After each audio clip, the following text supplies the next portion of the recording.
City న్యూస్కు స్వాగతం. ముత్యాలమ్మ ఘట్టం పైడమ్మ అమ్మవారి ద్వితీయ వార్షికోత్సవం సందర్భంగా ప్రత్యేక పూజలు జరగనున్నట్లు నిర్వాహకులు తెలిపారు. ముత్యాలమ్మ ఘట్టం పైడమ్మ అమ్మవారి ద్వితీయ వార్షికోత్సవం సందర్భంగా ప్రత్యేక పూజలు జరగనున్నట్లు వంశపారంపర్య ధర్మకర్త తోట పైడేశ్వరరావు తెలిపారు. శ్రావణమాసం రాఖీ పౌర్ణమి అమ్మవారి ద్వితీయ వార్షికోత్సవం సందర్భంగా పెడన పట్టణంలోని పాతపేటలో గల ముత్యాలమ్మ ఘట్టం పైడమ్మ అమ్మవారి ఆలయంలో సోమవారం ఉదయం బ్రహ్మశ్రీ రెండుచింతల భవానీశంకర్ పర్యవేక్షణలో లక్ష్మీ గణపతి హోమం తదితర పూజా కార్యక్రమాలు జరుగునని, అనంతరం ఆలయ ప్రాంగణంలో అన్నసమారాధన జరుగుతుందని వంశపారంపర్య ధర్మకర్త తోట పైడేశ్వరరావు తెలిపారు. కావున భక్తులందరూ ఈ కార్యక్రమంలో పాల్గొని అమ్మవారి కృపకు పాత్రులు కావాలని ఆయన విజ్ఞప్తి చేశారు. ద్వితీయ వార్షికోత్సవం 19/8/2024 తేదీ సోమవారం రాఖీ పౌర్ణమి, జంజాల పౌర్ణమి. ఆ తల్లి ఆ రోజు ఊళ్ళో ప్రవేశించి నూతన ఆలయంలో ప్రవేశించి 2 సంవత్సరాలు పూర్తిగా అయింది. ఆ రోజు రేపు ఉదయం 8 గంటలకి లక్ష్మీ గణపతి హోమం, 11:30-12 గంటల నుంచి అన్నదాన కార్యక్రమం జరుపుకుండు.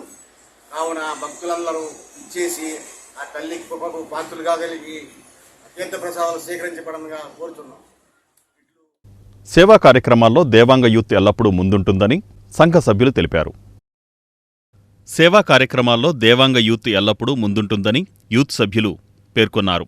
పెడన పట్టణంలోని 10వ వార్డు రాజీవ్ నగర్ కాలనీలో అదే ఇంట్లో నివాసం ఉంటున్న కుర్మ ఆంజనేయులు కుమార్తె సాత్విక 10వ తరగతి ఫలితాల్లో 572 మార్కులతో బట్ట జ్ఞానకోటయ్య జిల్లా పరిషత్ హైస్కూల్లో టాపర్గా నిలిచిన ఇడుపులపాయలోని రాజీవ్ గాంధీ వైజ్ఞానిక సాంకేతిక విద్యాలయంలో సీటు సాధించింది. అయితే తండ్రి అద్దె ఇంట్లో నివాసం ఉంటూ చేనేత వృత్తి చేసుకుంటూ జీవనం సాగిస్తున్నాడు.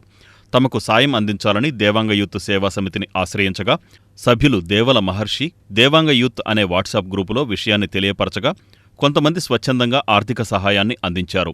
వీటి ద్వారా సేకరించిన మొత్తం 28,634 రూపాయలను వారికి అందజేశారు. ఈ కార్యక్రమంలో ఊటుకూరి సుధీర్, సుబ్రహ్మణ్యం, పేరుశెట్టి నాగరవి, ఎర్ర సుబ్రహ్మణ్యేశ్వరరావు తదితరులు పాల్గొన్నారు. కుర్మ సాత్విక ఇడుపులపాయలో ఐటీఐ సీట్ సాధించి మన పెడన బట్టజ్ఞానకోటయ్య జిల్లా పరిషత్ హైస్కూల్లో టాపర్గా నిలిచి ఇడుపులపాయలో IIIT సాధించిన సందర్భంగా ఆమె యొక్క కుటుంబ ఆర్థిక పరిస్థితుల్ని దృష్టిలో ఉంచుకుని దేవాంగ యూత్ వారిని సమర్థించగా దేవాంగ మిత్రులందరూ కూడా పాప చదువు నిమిత్తం 28,635 రూపాయలు ఈరోజు సహాయం చేయడం జరిగింది. ఆ యొక్క అమౌంట్ని పాప చదువుకి సద్వినియోగం చేసుకోవాలి. ఇది మరింతమందికి దేవాంగ యూత్ సహాయ సహకారాలు అందించడానికి పాప చదువు యూత్ సేవా కార్యక్రమాల్లో భాగంగా ఈరోజు కుర్మ సాత్విక అనే విద్యార్థినికి ఇడుపులపాయలో IIITలో సీటు సాధించింది. మరి వాళ్ళ ఆర్థిక పరిస్థితి చూసుకుంటే తండ్రేమో ఆ దీంట్లో ఉండి నేత నేర్చుకునే పరిస్థితి. ఈ సందర్భంలో మన దేవాంగ యూత్ని ఏదైనా ఆర్థిక సహాయం చేయమని కోరారు. ఇదే విషయాన్ని మన దేవాంగ యూత్ సేవా సమితి, దేవల మహర్షి, దేవాంగ యూత్ అనే వాట్సాప్ గ్రూపుల్లో ఈ వివరాలు పెట్టడం జరిగింది.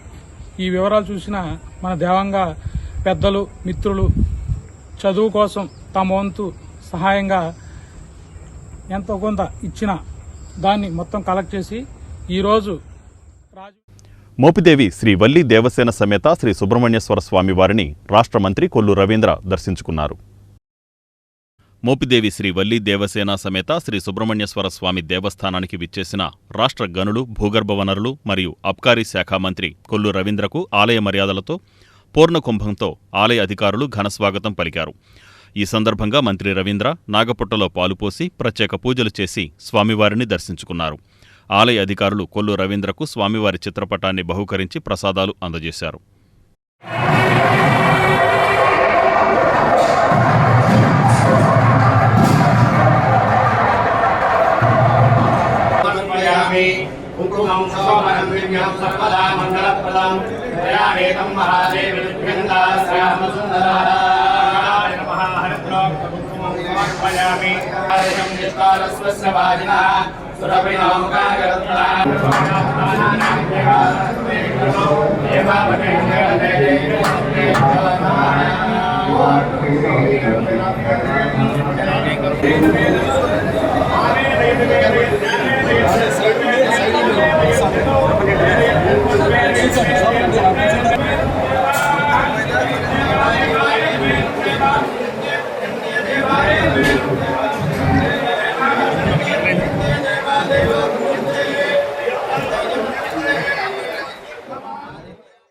మచిలీపట్నంకు చెందిన ఓ వైద్య విద్యార్థిని కనిపించకుండా పోవడం కలకలం రేపుతోంది. మచిలీపట్నంకు చెందిన ఒక వైద్య విద్యార్థిని కనపడకుండా పోవడం కలకలం రేపుతోంది.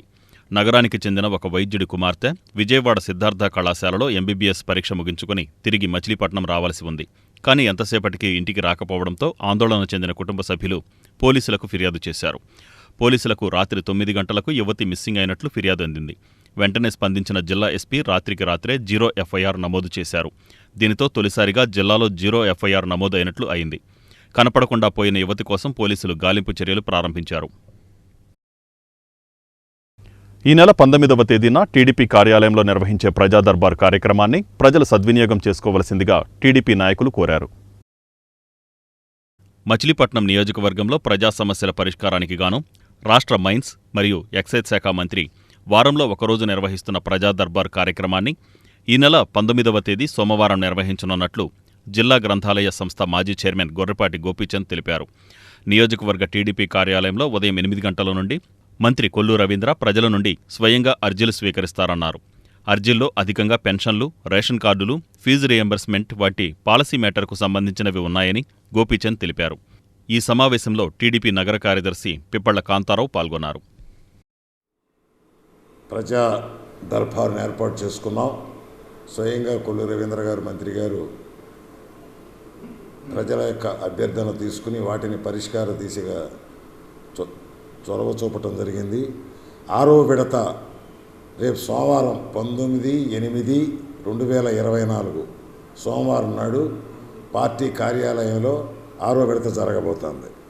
ఇంతవరకు గత 5 విడతల్లోనూ 1338 దరఖాస్తులు వచ్చినాయి. దీంట్లో సివిల్ సప్లైస్కి సంబంధించి 15, కలెక్టర్ ఉద్దేశించి 6, DRDA 7, education 21, electrical 40, fisheries 3, job కోసం 198, ఇట్లా వివిధ రకాలుగా 750 హయ్యెస్ట్. మున్సిపల్ ఆఫీస్ 750, 3, పంచాయతీలు 18, police 30, port department 1, R&B 5, revenue 70, మొత్తం ఏదన్నా కానీ 1338 దరఖాస్తులు ప్రజా సమస్యల మీద ఇవ్వటం జరిగింది.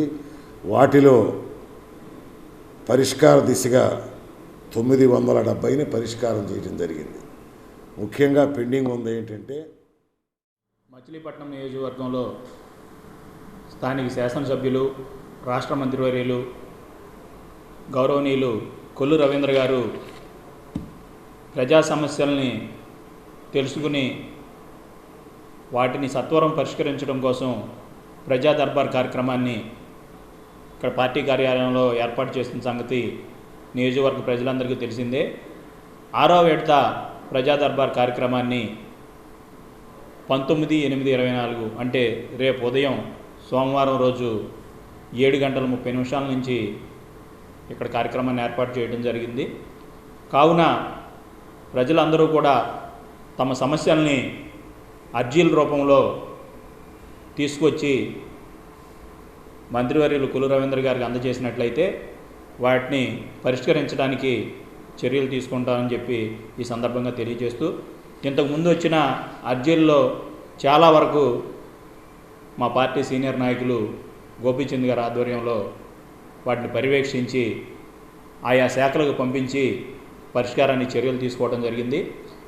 ఇక నుంచి వచ్చే వాటిని కూడా సత్వరమే పరిష్కరించడానికి కొల్లు రవీంద్ర గారు, గోపీచంద్ గారు చర్యలు తీసుకుంటారని చెప్పి మరొకసారి మనవి చేస్తూ, అర్జీలు తీసుకొచ్చే వాళ్ళకి ప్రత్యేకంగా చెప్పేది ఏంటంటే మీరు తీసుకొచ్చి ఈ వార్తలు ఇంతటితో సమాప్తం. నమస్కారం.